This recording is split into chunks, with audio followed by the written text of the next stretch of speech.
네, 안녕하세요. 세계금융연구원 조영욱 센터장입니다. 이번 주 시황, 지금 수요일까지인데, 사실 지난주 가장 안 좋은 시간을 보내왔고, 이번 주 무언가 좀 폭발적인 반등에 대한 기대감을 갖고 있었는데, 워낙에 미국 증시의 변동성이 특히 미국 증시 내에서 주요 테크 기업들, 그 테크 기업들 내에서도 작년부터 올 한 해, 올 상반기까지 시세를 주름잡았던 주요 반도체 장비 기업들이 우후죽순 변동성이 확대되면서 국내 증시 역시도 변동성에서 좀 자유롭지 못한 상황입니다.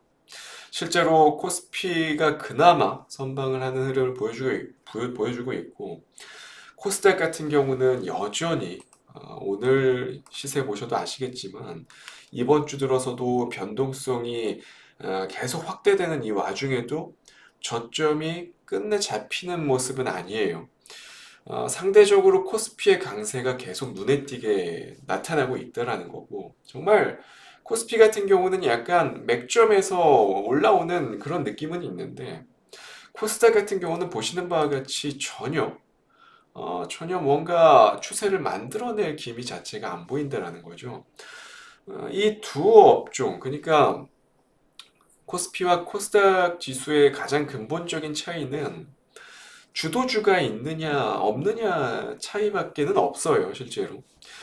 코스피 같은 경우는 오늘 시장을 이끌었었던 어떻게 보면 삼성전자, SK하이닉스라는 실질적으로 국내 증시를 가장 대표하는 투톱이 자리를 매김하고 있는 실정이고, 반대로 코스닥 같은 경우는 작년 한 해 동안 엄청난 폭발적인 시세를 자랑했었던 에코프로 형제들, 에코프로 비행과 에코프로가 계속 바닥권을 탈피하는 흐름들이 안 나타나고 있고, 그러다 보니까 어떻게 보면 그동안 시세를 이어왔었던 주요 바이오 빅테크 기업들, 알테오젠을 비롯해서 최근에 뭐 HLB, 삼천당제약 같은 종목들, 이러한 종목들 역시도 이제는 좀 너무 과열 양상까지 치솟았다 보니까 실제로 현재 주가 수준에서 알테오젠도 그렇고 HLB도 마찬가지고 삼천당제약도 그렇고 뭔가 실질적으로 좋은 재료가 나온다 하더라도 더 치고 나가지는 못해요. 그러니까 다시 말해서 호재성 재료에도 이제는 주가가 크게 반영을 안 한다라는 의미입니다. 어떻게 보면 실질적으로 고점에서 신호가 많이 나오는 그런 분위기이기도 하고, 반대로 그만큼 지금 코스닥 내에서 무언가 시가총액 상위 종목들 단에서 이를 대체할 만한 종목들이 딱히 없다라는 거죠. 바이오테크들, HLB, 알테오젠, 삼천당제약 같은 종목들, 지금 당장에 뭔가 이런 종목들을 대체할 만한 대안의 종목이 없다라는 의미입니다.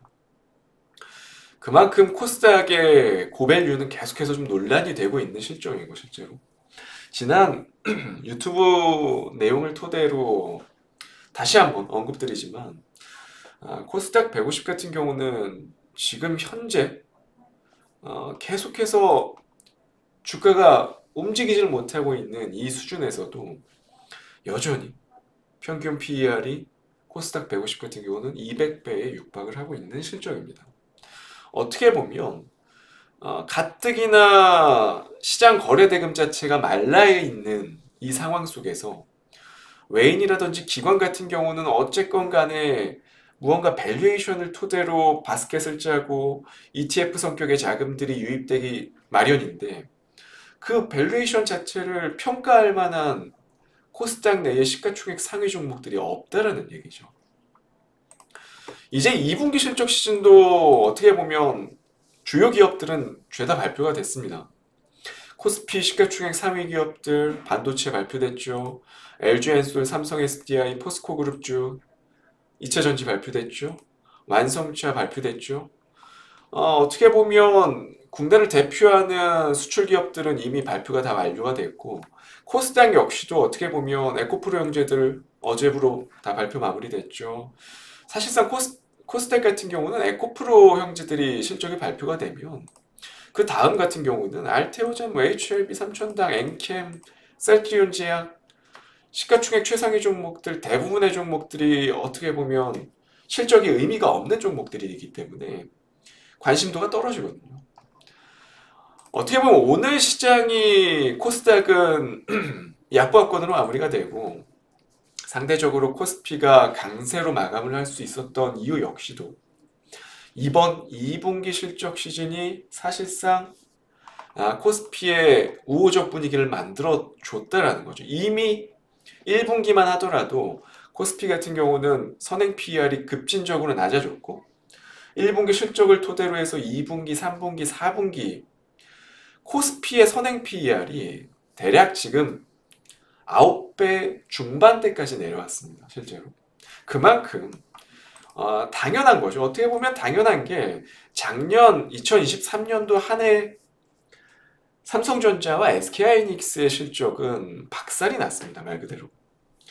어떻게 보면 국내 증시를 대표하는 반도체 기업들 가장 규모가 큰 매출 규모가 가장 큰 두 기업들의 실적이 적자 전환을 했기 때문에 당연한 이야기였고 어떻게 보면 그 두 기업이 반전을 시도를 하기 시작했죠. 실제로 올 1분기도 마찬가지고 2분기 실적 뚜껑 열어봤는데 아시다시피 SK하이닉스도 거의 2분기 영업이익이 6년 만에 5조 원을 돌파하면서 분기 기준 최대 매출을 기록했고 삼성전자 역시도 HBM 매출이 50%가 증가를 하면서 반도체가 살아나기 시작했다는 거예요. 뭐 물론 그러한 분위기는 1분기부터 계속 이어져 왔지만 2분기 역시도 시장에서 생각했던 것보다 더 분위기가 좋았고 남은 3분기, 4분기까지도 이러한 플로우들은 계속 이어질 가능성이 높다는 거죠.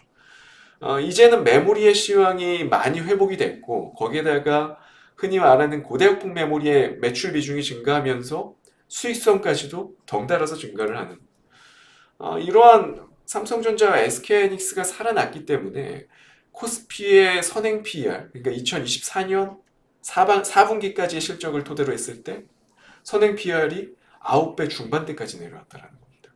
그러니까 어떻게 보면 코스피 같은 경우는 지금 2770포인트로 오늘 마감을 했는데 그럼에도 불구하고 많이 저평가되어 있다는 거예요. 지수 자체는. 지수를 공격을 해봐도 괜찮은 위치다라는 거고 어떻게 보면 주도주 역할 오늘 종가에서 확인할 수 있다시피 삼성전자, SK하이닉스 그리고 삼성전자 우선주까지 오늘 시장을 지배했었던 이 반도체 종합 반도체 기업들이 앞으로 남은 하반기까지도 계속 주도를 할 수밖에 없는 실정이긴 하거든요. 실제로 올 한 해 삼성전자의 컨센서스를 놓고 보시면 아시겠지만 대략적으로 지금 영업이익 집계되는 게 한 40조가량 긍정적으로 잡아서 그래도 뭐 한 14배 정도 수준이고요. SK하이닉스는 더 낮죠. 올 한 해 한 24조 정도 영업이익 책정되고 있는데 엄청난 수익성이죠 실제로. 영업이익 기준으로 봤을 때 PER이 8배 수준까지 내려옵니다. 선행 PER이. 그러니까 다시 말하면 지금 실질적으로 3분기, 4분기 기대감을 가질 수 있을 만한 국내 주요 기업은 코스피, 코스닥 통틀어서 반도체밖에 없다는 거예요. 반도체 중에서도 실질적으로 가장 빠르게 숫자가 집계되는 쪽들은 이 HBM 향 숫자가 집계되는 SK하이닉스 그리고 실질적으로 삼성전자 두 종목밖에 없다는 겁니다. 당장에 이번 2분기 실적 컨퍼런스 콜을 뒤져봐도 LG엔솔 그리고 삼성 SDI, 포스코그룹주, 에코프로 형제들까지 당장 올 4분기까지 전기차 캐즘 때문에 실적에 대한 불확실성이 계속 좀 이어질 수밖에 없다라는 얘기를 하고 있거든요. 그런 부분들을 토대로 놓고 봤을 때 지금처럼 국내 증시 시장 거래 대금이 말라있는 이 상황 속에서 그나마 지수를 이길 수 있을 만한 종목은 저는 개인적으로 삼성전자 그리고 SK하이닉스 두 종목밖에 없지 않나라는 생각이 들어요. 물론 중소형 종목들도 생각했던 것보다 실적 잘 내고 있는 기업들이 있어요. 특히 코스닥 내에서도 꽤나 그런 종목들이 눈에 띄곤 합니다. 하지만 아까도 말씀드렸다시피 코스닥의 선행 PER이 지금 190배가 넘어서는 실적이기 때문에 워낙에 수급 요인에 따른 변수 요인들이 많아요. 코스닥 쪽 대부분의 종목들이. 그렇다고 코스피로 넘어와서 보자니 금융주들 지금 배당률로만 접근을 하면 3%대까지 내려온 상황이고 KB금융이나 신한지주 완성차 같은 경우는 지금 당장 실적 피크아웃 논란에다가 더불어서 미국 대선 때문에 가뜩이나 또 북미 시장에 대한 불확실성이 대두되고 있는 실종이고 없다라는 거예요. 지금 당장 무언가 시장에서 주도주 역할을 해줄 수 있을 만한 종목이 삼성전자, SK하이닉스 말고는 딱히 보이질 않는다라는 겁니다. 지금 시장에서. 뭐 지난달 막바지에 7월 시장을 주도할 만한 종목 대표적으로 삼성바이오로직스를 유튜브에서 말씀을 드린 바가 있죠. 이번 8월 시장을 주도할 업종은 다름이 아닌 삼성전자, SK하이닉스라고 봅니다. 저는. 오늘 5% 공략주 역시도 두 종목이고요. 삼성전자, SK하이닉스로 정리를 해드리겠고요.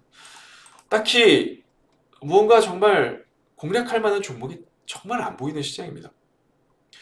열에 한두 종목 정도 괜찮은 종목이 보이는데 확률로 접근하자면 너무나도 낮은 수준의 베팅을 할 수밖에 없는 그런 시황이기 때문에 괜히 애써 개별주들 접근하기보다는 스몰캡들 접근하기보다는 지금은 차라리 코스피의 저평가된 영역을 토대로 해서 삼성전자, SK하이닉스처럼 상반기뿐만 아니라 하반기까지도 계속해서 실적 개선세가 이루어질 수 있을 만한 좀 안정적인 우량주들을 공략하는 자세가 훨씬 더 바람직하지 않나 라는 생각이 들어서 오늘은 삼성전자, SK하이닉스를 공략주로 가지고 왔습니다. 좀 계속 최근 들어서 대형주들만 가지고 와서 정말 좀 실망하시는 분들도 계실 거고 재미없어 하시는 분들도 계실 텐데 그런 이유가 있다라는 거 지금 시장 분위기를 보면 어쩔 수가 없습니다.